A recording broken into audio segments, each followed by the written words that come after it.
पिछला पार्ट में हमने देखा था क्रॉप तक का काम हम लोग किए थे।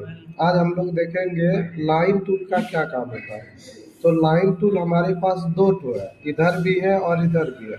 दोनों में क्या अंतर है? तो ये जो लाइन टूल आपको दिख रहा है, इस लाइन टूल को जब हम लोग एक्टिव करते हैं, इस लाइन टूल को जब हम लोग एक्टिव करते हैं तो हम लोग यहाँ से एक लाइन खींच सकते हैं, ड्रॉ कर सकते हैं। और इसका खासियत होता है कि इस लाइन को हम लोग थोड़ा तिरछा भी खींच सकते हैं। ये देखिए, इधर भी ले जा सकते हैं, इधर भी ले जा सकते हैं, ऊपर भी ले जा सकते हैं, नीचे भी ले जा सकते हैं, यानी जिधर ज़रूरत हो उधर हम लोग इसकी मदद से खींच सकते हैं। ये होता है इस लाइन की मदद से। और अगर दूसरा वाला लाइन हम लोग लेते हैं तो ये स्ट्रेट आता है। स्ट्रेट लाइन क्या करता है? तो इसको जब हम लोग लेते हैं तो जिधर भी जाना हो, जैसे हम इधर की एरिया जा रहे हैं, सीधा जा रहे हैं, तो एक सीधा लाइन खिंचाएगा। चाहे हम कर्सर को धीरे धीरे ऊपर की ओर ले जाएंगे, फिर भी लाइन मेरा स्ट्रेट होगा। तो दोनों में यही अंतर है कि अगर हम लोग पहला वाला लाइन लेते हैं तो इसको हम लोग टेढ़ा तिरछा खींच सकते हैं, और दूसरा वाला लेते हैं तो एकदम स्ट्रेट खिंचाएगा, थोड़ा सा भी टेढ़ा नहीं होगा। ये देखिए, चाहे कर्सर मेरा कहीं भी जाए ऐसे। तो आई होप आप ये दोनों समझ गए होंगे। कंट्रोल ए से सारा सेलेक्ट करके इसको डिलीट कर देते हैं। अगला वाला जो है इसको शेप कहते हैं। कौन सा शेप है? तो रेक्टेंगुलर शेप है। अगर हमको पेज में कभी भी रेक्टेंगुलर शेप की ज़रूरत हो तो इसकी मदद से हम लोग रेक्टेंगुलर शेप ले सकते हैं। इस पर क्लिक करेंगे और एक रेक्टेंगुलर शेप खींच देंगे, चाहे जितना बड़ा लेना हो चाहे जितना छोटा लेना हो।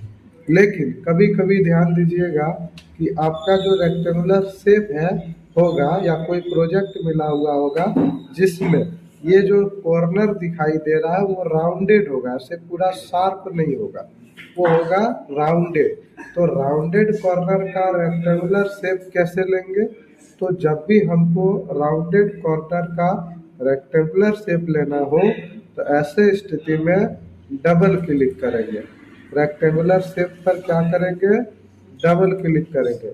यहाँ पे कुछ ऑप्शन खुल जाएगा और आप अपना शेप का जितना भी कॉर्नर को राउंडेड करना चाहते हैं वो यहाँ से राउंडेड कर देंगे। जैसे इस पर क्लिक करके ओके किए, उसके बाद जब खींचेंगे उसको तो देखिए आपका शेप जो है उसका कॉर्नर राउंडेड आएगा। देखिए राउंडेड रेक्टेंगुलर का शेप आ गया। चलिए इसको कंट्रोल से सेलेक्ट ऑल करते हैं और डिलीट करते हैं। इधर वाले को शेप कहते हैं और इधर वाले को फ्रेम कहते हैं। जब भी हम लोगों को फ्रेम लेने की ज़रूरत हो तो इधर वाले पर क्लिक करके खींच देंगे।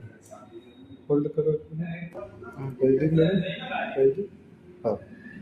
तो देखिए जब भी हम लोगों को फ्रेम की ज़रूरत हो तो ऐसे करके हम लोग फ्रेम ले लेंगे।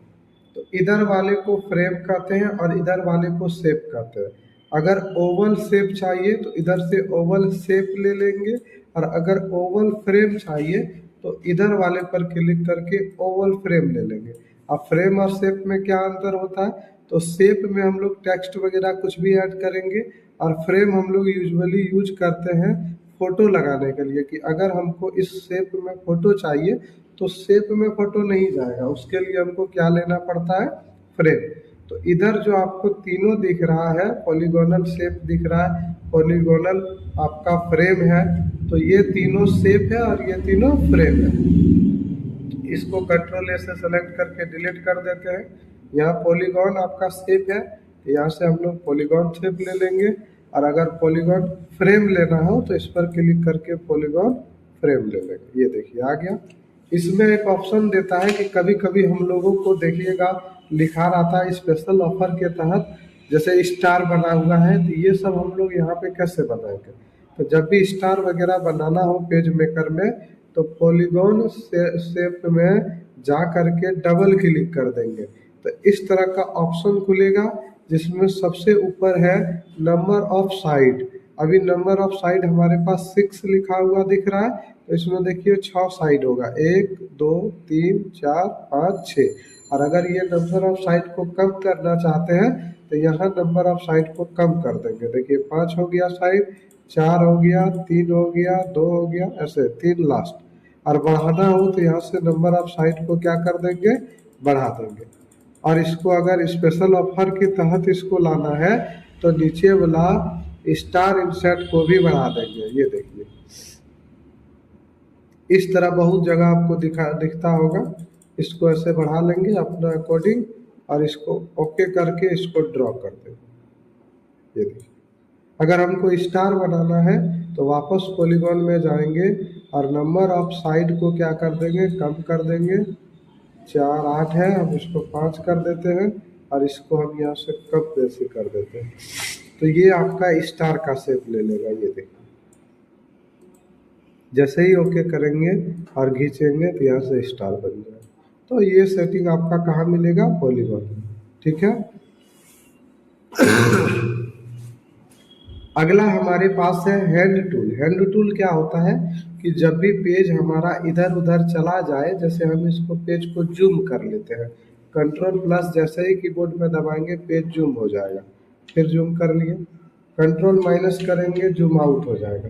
पेज को इधर उधर ले जाना हो तो यहाँ से हम लोग हैंड टूल पकड़ करके पेज को इधर उधर ले जाएंगे। ये देखिए अगर आपका पेज कभी गड़बड़ हो जाए, नहीं मिल रहा हो, ऐसे करके मान लीजिए ऐसे नीचे चला गया हो और आपको खोजने में दिक्कत हो रहा है तो कहाँ क्लिक करेंगे, हैंड टूल में, और इसको ऐसे पकड़ करके ऊपर की ओर ले जाएंगे। ये आ गया पेज आपका सही जगह पर।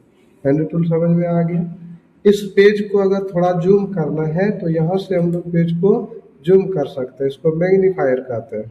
जैसे ही लेफ्ट दबाएंगे पेज जूम हो जाएगा ऐसे करके, और फिर हैंड टूल से इसको सेट कर लेंगे। ठीक है। और अगर इसको जूम आउट करना है तो यहाँ पर जाकर के कंट्रोल माइनस दबा देंगे। ये देखिए। और अगर यहाँ से जूम नहीं करना चाहते हैं तो हम लोग कंट्रोल प्लस से पेज जूम कर सकते हैं, कंट्रोल माइनस से पेज जूम आउट कर सकते हैं। नहीं तो पेज पर राइट क्लिक करेंगे और यहाँ से अपने अकॉर्डिंग कितना % जूम इन करना है वो बता देंगे।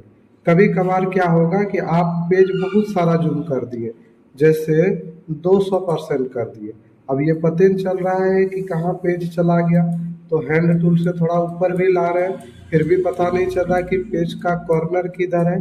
तो ऐसे स्थिति में आप मूव टूल पर जाइएगा, राइट क्लिक करिएगा और यहीं पे मिलेगा फिट इन विंडो, और जैसे ही फिट इन विंडो में क्लिक करेंगे तो पेज आपका पहले जैसा पूरा सेट हो जाएगा। जैसे करके देखते हैं, फिट इन विंडो, ये देखिए ऐसा ही पहले आपके पास था। कभी कभार अगर आप बहुत ज़्यादा जूम कर दिए हैं पेज को और आपको पेज खोजने में दिक्कत हो रहा है तो राइट क्लिक करके फिट इन विंडो पर क्लिक कर दें।